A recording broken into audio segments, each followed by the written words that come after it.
Regardless of who you are, it takes guts to chase after a dream and make a name for yourself, especially if you're a woman in a male-dominated world. And today I'm honored to have this humble figure who will be sharing her journey throughout media. She has won many awards, hosts many shows from CNN reporting to Kaleidoscope. She's a managing director, producer, presenter. She's a co-author of No Water, No Future that was presented to then President Mandela himself. So without further ado, let me introduce you all to the one and only Savithri Rodrigo. Hi Savithri, how are you doing today? I'm doing good, Sitika. Thank you. So, who is Savithri Rodrigo without the title? I wish I knew. But seriously, what you see is what you get, title or not. I'm just me. So I'm very open-ended. I'm very frank, sometimes to my detriment. I have a bad temper, sometimes. I like to think. And I just try to do things the way I've been brought up, with some values, and making sure that people are well happy around me. I'm very optimistic, and life goes on. That's such an interesting answer, actually. So, Savithri, what made you take this path? Let me actually rephrase that question. Who made you who you are today? What made you? So, I left school and I started, unlike children nowadays, we have to find a way. You don't get into university like you do now, or you don't have pathways, you just at state university, and we were not state university material. So, you either became a doctor, a lawyer, or an accountant, none of which was in my card of tricks. So, I thought, okay, I'll do something just to get a paper qualification, which I did. I started doing my chartered secretary's exams and waffled through that. Not that I was interested in it really, but it was a paper qualification because my mother said you must have something to do. In the meanwhile, I was working, dabbling in things. Then I got married and I worked full time then. I was at the Dairy Development Foundation, which was the guarantee company for what is now called Milko. Then I had my son. I was 21, and then I realized that you can't leave your newborn with maids. So I said, okay, I will be good mother, will be a good mother and stay at home. I lasted, I think, a week because I was ratty, I got angry. I just couldn't. I needed people to set me off, sort of kind of thing, or to relate to. So then my husband said, look, we'll find you something to do in the meanwhile. And I found the ideal job. Saw an advertisement in the papers. It was only the newspapers those days, where Rupavani was asking for newsreaders. So I happily applied because it was a 6 to 10 job. That 6 in the evening to 10. Applied. After a few, what are they called, shortlistings, I got in with another, it was a batch of 10. And then we were put in to train at what was called the Sri Lanka Television Training Institute, which was run by Deutsche Welle TV. And we trained for 2 weeks, and then again there was a elimination process. So I was in with, I think, about 8 of us. And then we were shoved in front of the camera and said, read. All news bulletins went live. Nervous as hell, but I think we got through it. Each of us did. And that was 1987. 87. Then came the JVP riots, everything stalled, our chief editor was shot, some of my anchor people were also threatened, some were shot, various things happened. And then the whole the readers stopped coming to work, but I went. Because I must say my husband right behind me all the time, very supportive. Said, you have a job, you go to work no matter what happens, which is what he also did. So he used to drive me to the bottom of Torrington Avenue, and in the dark I used to get off the car and walk when my 1-year-old son was in the car, by the way, at the time. So was empty streets.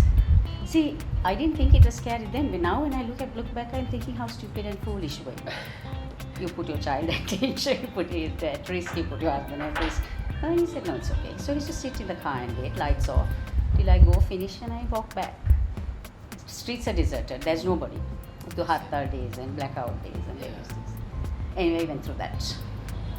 We went through, I left Rupavahini in 2001. In the meanwhile, I was working for the LMD magazine, writing and doing their program called Benchmark.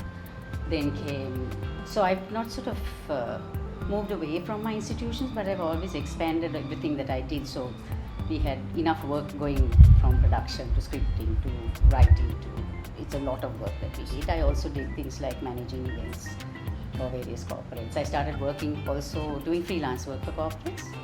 So it's a wide gamut of things that I did, and I love doing interviews and things because I liked meeting people, learning things. I started writing, and came COVID. I was bored again, and I started my digital program Kaleidoscope, and that's what I'm doing right now, besides all my other hundreds of things I'm doing. Oh, that's such an interesting answer. Honestly, I didn't expect that much because it's actually crazy. So, Savithri, as a woman, what are the advantages and the disadvantages you faced while you were working in this path, this whole career? Okay. Without putting it as advantages and disadvantages, this is what I think I did. I made sure I did my homework way before I went for a job. I made sure that I was ultra professional, that I didn't send any unnecessary messages to anybody. I was very straightforward that I came for a job, I will do my job and I'll go home. So really, in that sense, I didn't tread out of the path. I didn't give anyone else the opportunity to go against that path either. So to this day, I think I have maintained that professionalism. I do not, for instance, I do not socialize with not colleagues, but with work people, so to speak, or people I interview and things like that. Not on that basis. Not that now, of course, the lines are rather blurred. But just as I started, it was very strictly official, and it remained that way. So really, when I think about it, I think the most important thing is homework, because you can't go out there looking like a fool. It's your reputation at stake. So we didn't have internet, by the way. We worked on encyclopedias and reading and newspapers and all kinds of that. So research must have been hard. Research was hard, but it was fun because as you go along, you come across other things you learn, and you also feed off your interviewee. Hopefully that the person who is intelligent and will give you back some information which you learn and go on. So it's a knowledge feeding process, and that professionalism for me is very, very important. Also, I think although people say it's not about the way you dress or anything, but if you cultivate a particular image, you need to live it that way. What you do in your private life is something else, but I just think when you work, if you have cultivated that kind of image, keep it that way. That's a great answer. So, Savithri, what would be your greatest achievement that you have achieved so far throughout your whole career? Gosh, I think it's yet to come. On the other hand, I don't know. Really, no, seriously though. Let's put it this way. Whenever someone comes up, and younger people come up and tell me, I don't know whether this is an achievement, but it tickles me pink. Come and tell me, oh, I watched you, while I was growing up. It's not young people anymore, like it's now middle age, and I'm thinking I'm really old. They come and say, I watched you, and some say I learned my English because we used to watch news, because there was no other avenue, right, other than what you were taught in school. Or they say things like, well, once I was at a hotel going for some wedding, and the receptionist comes running behind me and tells me, she was wearing a name board, the name tag, and it was Savithri. And she said, ma'am, I just wanted to tell you my mom liked you so much, she named me after you. And I was floored. So I don't know whether it's a great achievement, but it tickles me. I love those little moments. Wow, that's a great answer. So, if you were to go back in time, or something like that, something along the lines, what would you say to your younger self? Okay, I won't change anything. Okay. Everything, good, the bad, and the ugly that's put on a path teaches you a lesson in life. So my thing is, you either overcome them or you use them to your advantage. and you carry on. So to my younger self, I will say, whatever comes to you, take it as it comes, look at the bright side, learn from what you have done, and keep moving on. Because otherwise, what happens is, and I see this often nowadays, people are too ready to give up. They start on something, if it doesn't work out, I don't want to do it anymore, I'll move on. Maybe it is because now you have more choices. We didn't have choices. If you started off on something, you had to finish it. And also it's a sense of discipline, I think. Yeah. Okay, so those come from when you are growing up. So younger self, do what you have to do and carry on, but no regrets at all. So, Savithri, how did you get the opportunity of co-authoring and presenting the publication No Water, No Future to the President Nelson Mandela back then? Actually, I didn't go for the presentation, nor was I sort of involved in that part of it. But the book actually that I co-authored with another lady from the International Water Management Institute was what was presented to him at the Johannesburg Summit. This was actually, I mean, it's how would you call it? It's something that I would be doing on a daily basis, work-wise. I was commissioned by IMI to write this book with this lady on the work that IMI has been doing, plus coordinating with other authors from around the world who have been with IMI or done water projects. So we put the book together, and then that was about it. So then the book went off to him. Okay. So, Savithri, here's a question that a lot of people are struggling today actually. What do you think happiness is? And would you consider yourself as a happy soul? So what is happiness? I think happiness is what you make for yourself. If you are determined to be happy, I think you can do it no matter how bad the circumstances. But I'm talking from my perspective. I'm not trying to say, I mean, I know people are in various troubles who are in various situations, and I can't tell them you have to be happy and everything will be okay. That's not there. For me, that is my recipe. But I also find that because I'm generally a positive person, although there are times when I want to maybe hit someone, whatever. But yes, we all have our moments. But I generally think positive. So I like that. So as a result, I don't put too much pressure on myself on that, because anyone can easily fall into very bad depression.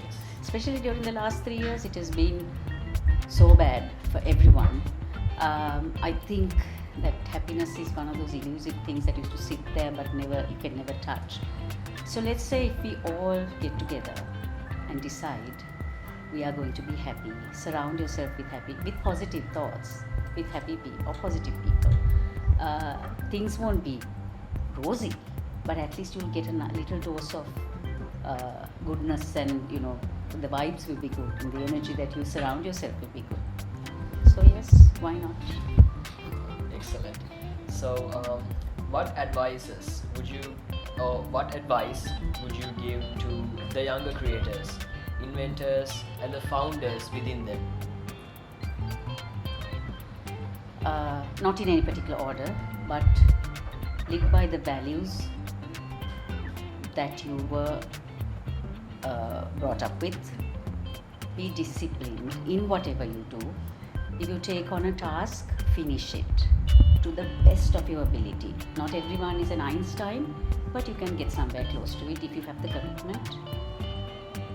Be professional in what you do, because even if you're 15 or 55, if you're professional, for the most part, people will take you seriously. And be respectful of everyone, not just your adults, but everybody, whether they are at the lowest rung or the highest rung. If you're respectful, that respect will return. Thank you so much, Savithri, for joining with us today. I hope you all learned a valuable lesson. It was truly a pleasure, Sithika. Thank you. No worries. Today I'm going to be ending the show with a quote by Malala. There are two powers in the world. One is a sword and the other is a pen. There is a third power stronger than both, that of women. This is Rodrigo signing off with a promise to join you again with another inspiring story. Stay tuned with us as we search the founder in you, in the founder lifestyle.